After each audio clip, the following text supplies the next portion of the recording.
Hello there, it's 8 p.m. in Banjul. This is the Gambia Radio and Television Services broadcasting live, bringing you the news as it breaks here in Banjul. In our headlines tonight, Mayor of Kanifing Municipal Council, Talib Ahmed Bensouda, presides over the laying of foundation stone for the construction of a $7 million market project in Talinding. Promoting value addition within the food value chain, GamWorks and partners hand over an agro-food processing center to promote skills development for young migrant returnees. In sports, Gambian students from various universities in Turkey welcome the first batch of coaches, athletes and officials from the Gambia ahead of the 5th Konya Islamic Solidarity Games 2021. And in Kenya, preliminary results show tight race between the two main candidates, Raila Odinga and William Ruto, who are vying for the presidency. With details of these and other stories coming ahead with me, Fatu Elika Muloshi. Many thanks for joining us.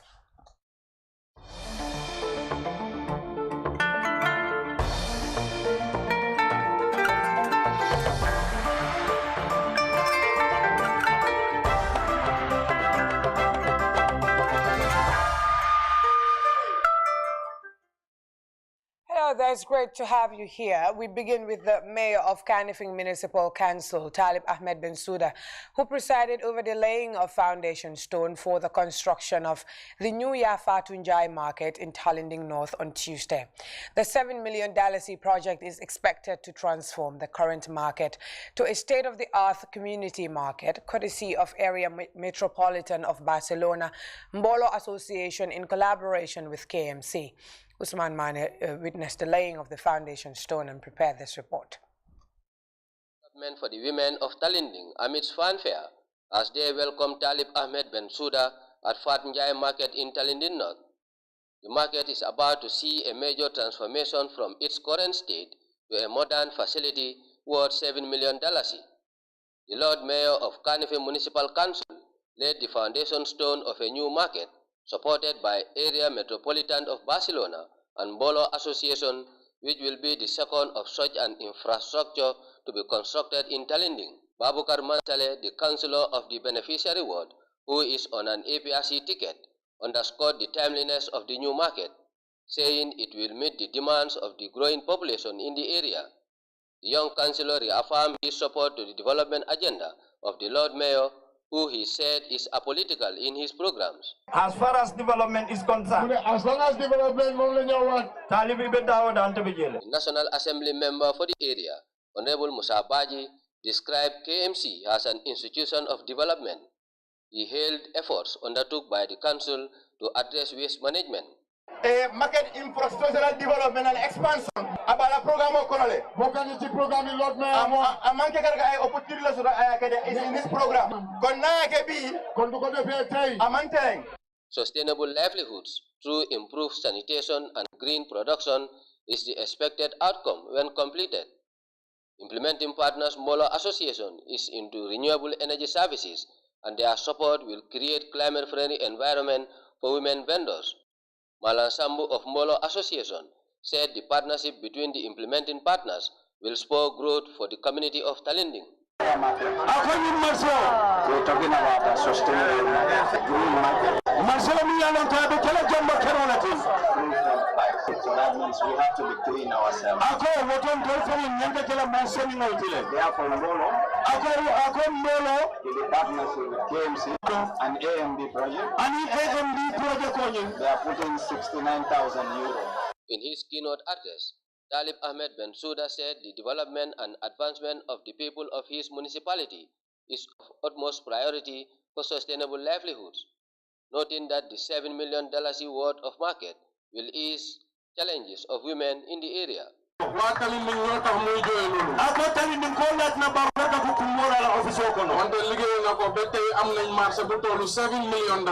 Lord Mayor disclosed plans to construct a $45 million municipal library whose foundation will be laid in coming weeks. He highlighted a series of development projects underway for the people of KMC. The National Library.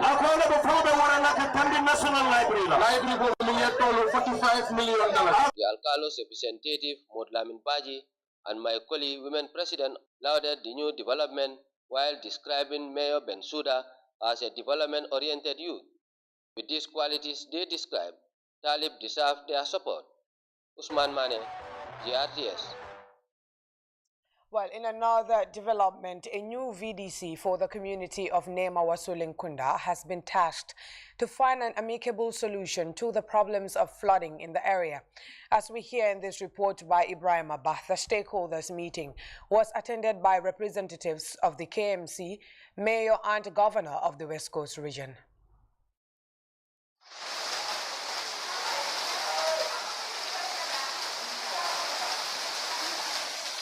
Dark clouds are usually considered an omen within the community of Nema Wasulun Kunda as they signal a new wave of flooding, seeping into compounds, devastating families.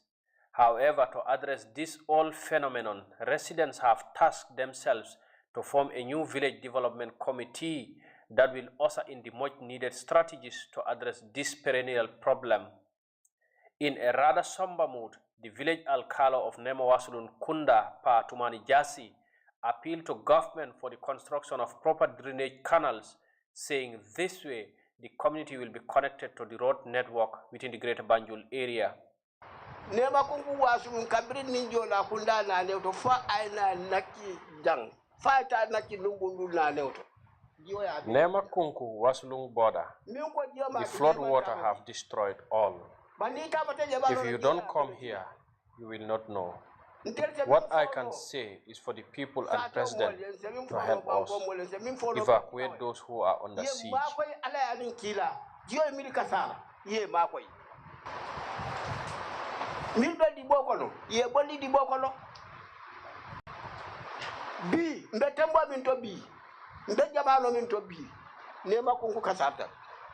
Women representative Aida Ndao recalled the challenges associated with flooding, noting that the community has endured enough. She said the phenomenon has made it difficult for women and children to perform their daily activities. Nema musol batata, dindingol batata, dokulal batata. Nema women are tired, children are tired, workers are tired. Since when the rain comes, especially August, women used to be frightened because when you buy your fish, 1 week you cannot go out.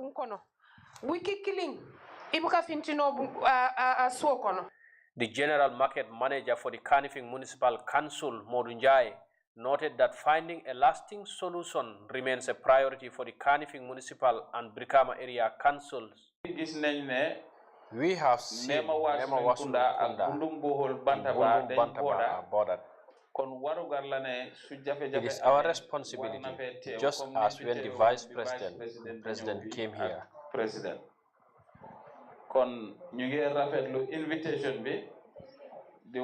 Whatever the people plead for, we will forward it to the relevant authorities.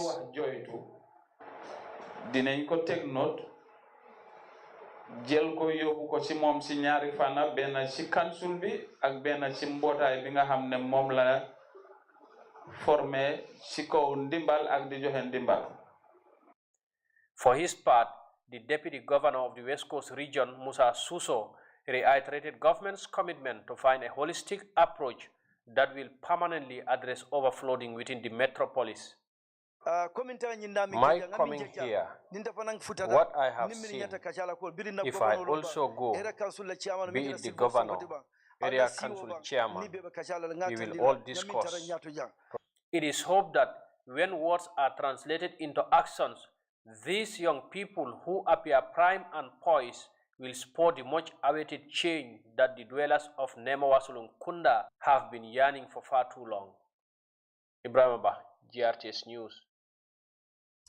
Moving on, promoting value addition within the food value chain. The Fund for Regional Stabilization and Development in Fragile Regions within ECOWAS, through its implementing partners like GAMWORKS on Wednesday, handed over a site for the construction of an agro-food processing center. The project seeks to promote skills development, particularly for young migrant returnees. Ibrahim Abah again.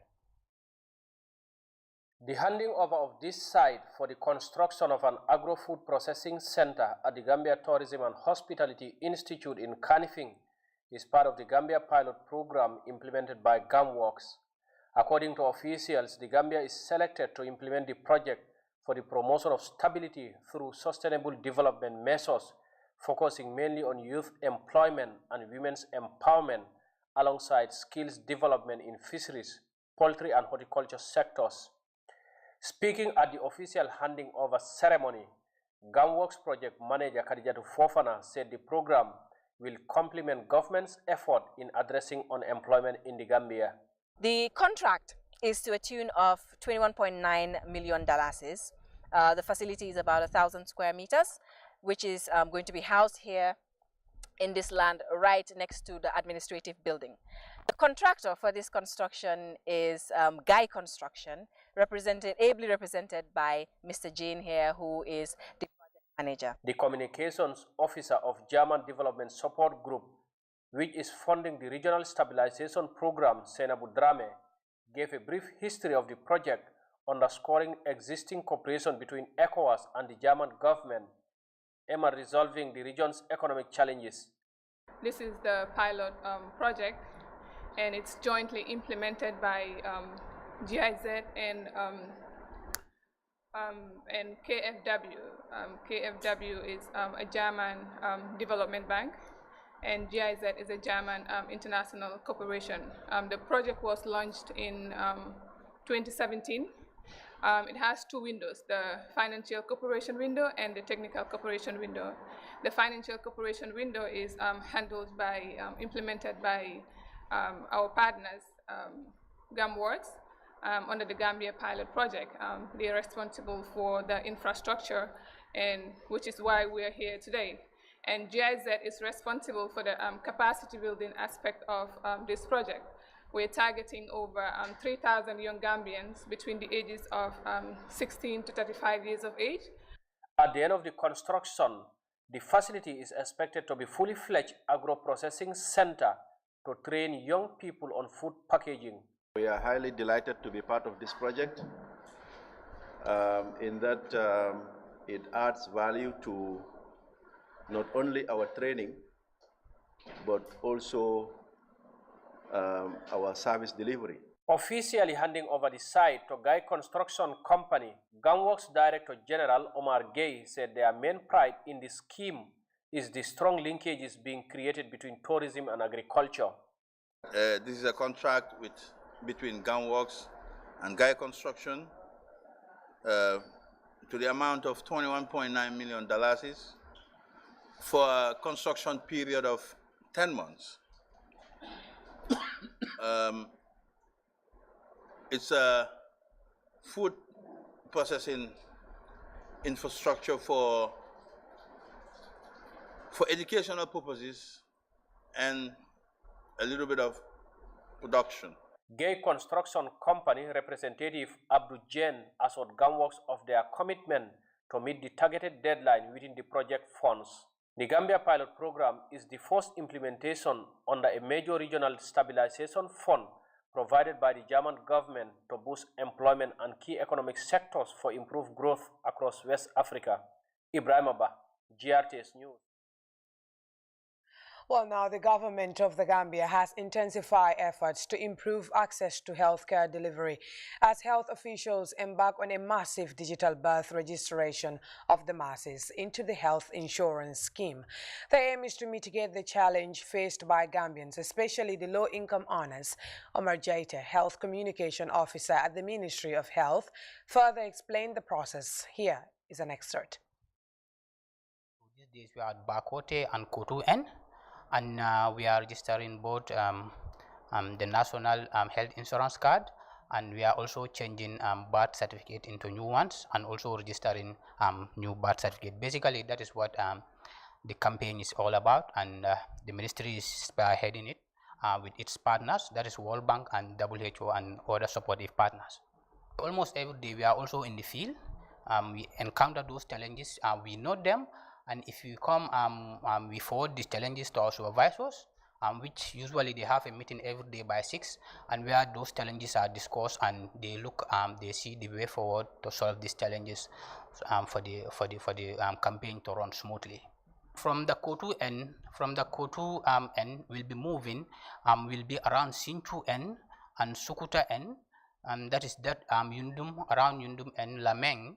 So those are the our next target for the campaign. So from these areas, that will be in a week time, will be around those ends. So I am calling on the public around that and to prepare their documents. So when this time come, they all rush to get these two very important documents. Bakau have started. They are doing it as we speak. Bakau and Abuku N, they are all on registration. So presently we are in KM. We are yet to start West Coast. So it's step by step. So if you see that we are yet to reach your area, be expecting us in the next 1 or 2 weeks. Yeah. So we will try to cover all KM before we start West Coast. Well, Health Communication Officer at the Ministry of Health, Omar Jaite, there, talking to GRTS about the birth registration and that of the health insurance scheme. Moving on to the Central River region now, where the National Coordinating Organization for Farmers Association of the Gambia, in partnership with All Gambia Forest and funding from Food and Agriculture Organization, have held a massive tree planting exercise in Sara Madi Jante and Jalal Bakadaji in the Central River region. Our correspondent in the region, Mudlamin Sane, tells us more. Sare Madijante in Upper Fuladu converge at the community forest to plant trees courtesy of the National Coordinating Organization of Farmers Association in the Gambia. Restoring the environment is to engage in the tree planting, and the community must be involved because should be a community-owned activity. So that is why if you look behind and around, we can understand that the communities are the ones that are leading this. Already a gazetted community forest. For the fact that it's gazetted community forest, we also want to see how the community themselves would be part of this exercise. Not only being part of the exercise, but the reason why we have also decided to have some fruit trees, because we believe that we want to see how the community can also protect the community forest. A tree planting exercise supported by the All Gambia Forestry Platform and Forestry Department with funding from the Food and Agriculture Organization witnessed the planting of 600 trees. The environment we've seen is degrading a lot, and then we have seen the impacts of climate change people are feeling now. So planting trees definitely will be of significance. Normally, we sensitize communities, especially when it comes to issues of forest fires. And then, as we've seen, this belt, the past 2 years, the community is engaged in clearing this fire belt in order to protect the forest from fires. The communities will be committed in protecting the trees from failing and fires. This intends to promote community and family forest initiatives in a bid to combat the rising impacts of climate change through reforestation. Leɗɗe gaddade ɗo nafaka mum o neɗɗo wawa ɗum haldu because sandari leggal nafaka mum. The importance of trees are vast. Trees are part of life because the more we have them around, the better our rain pattern is. Ngurdam yimɓe ɓe ha e pofal yimɓe ɗe ha e toɓoji ɗi ha e ɗowdiji ɗa e ngurdam bani adama fo wawa moƴƴo e ɓawo leggal. Locals here attach great significance to the conservation of these forests amid joint efforts with stakeholders to boost its protection. The exercise here is part of a plan by farmer cooperative group NACOFAC to plant 3,000 trees in 5 communities across the country. The team recently planted 600 trees in Jelal Bakadaji in Central River Region North. Mudlamin Sane reporting for GRTS News from the Central River region. Well, I'm in there. Time now to take our first break. When we return, we will join our Gambian students in Turkey together with embassy staff to welcome the first batch of coaches, athletes and officials from the Smiling Coast for the 5th Konya Islamic Solidarity Games. We will be back with these and other stories right after. Stay. Always thirsty for more. A team of superheroes with special powers unite to redefine the way we are connected. Big Farber Pegas steps up your communication with the DOK service, giving you 1,000 minutes of talk time to one special person for $150 only. Valid for 1 month. Enjoy your talk time. Type SUB and send by SMS to 135 to activate the TOK service. AfriCell got office with the power to change the world.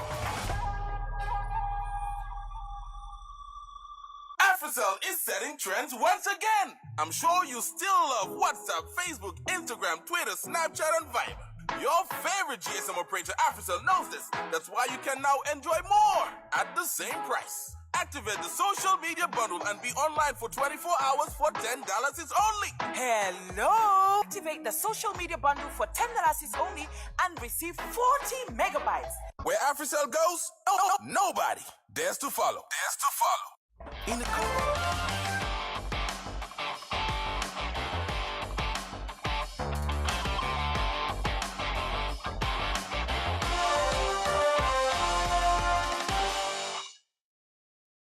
Welcome back.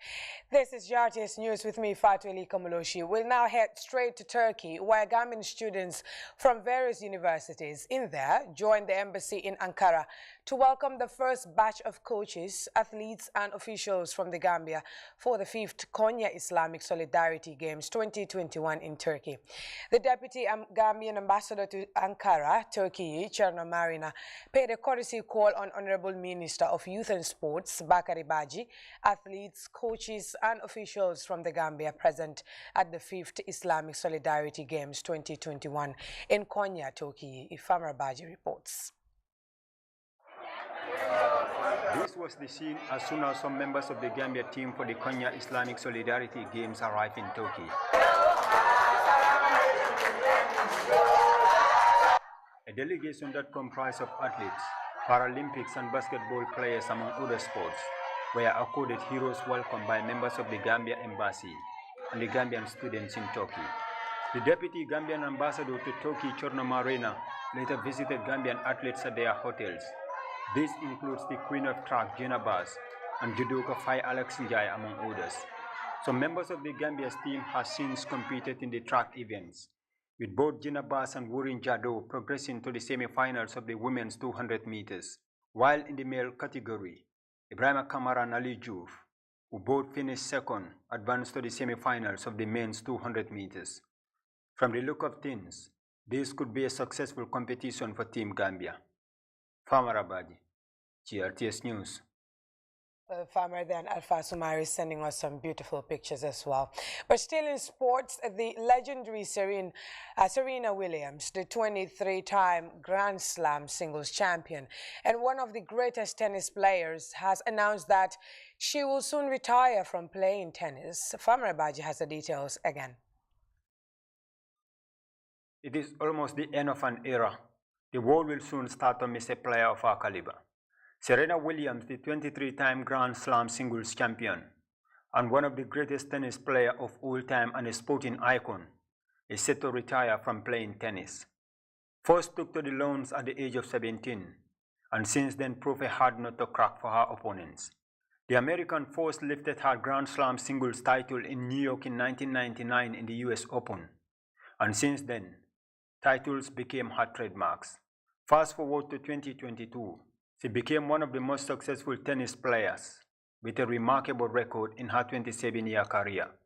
Now that the world #1 is hanging the racket, it is difficult to imagine tennis without a player who has won all that is there to win. But can the world have another Serena Williams? With Coco Gauff and British #1 Emma Raducanu with their timely hitting, that is a possibility. Until we see that happen, Serena Williams remains the world's most iconic female tennis player ever. The legend will not only be remembered for her performance, but her relentless role in the campaign against racism and pushing for gender parity and equal prize money in tennis. Farmer Abaji, GRTS News. Oh, what an era it's been for Serena. With that, we go on a very quick break. We'll be back with news beyond our borders. Do stay.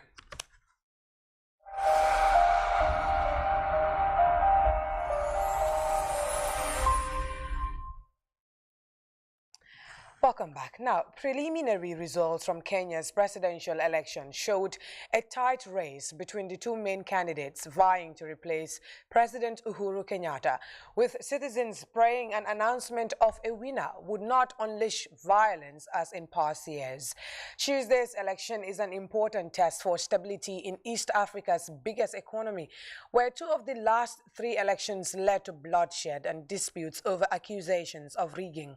The polls were largely peaceful, although police said they were hunting a legislator who shot dead a rival's aide outside a polling station.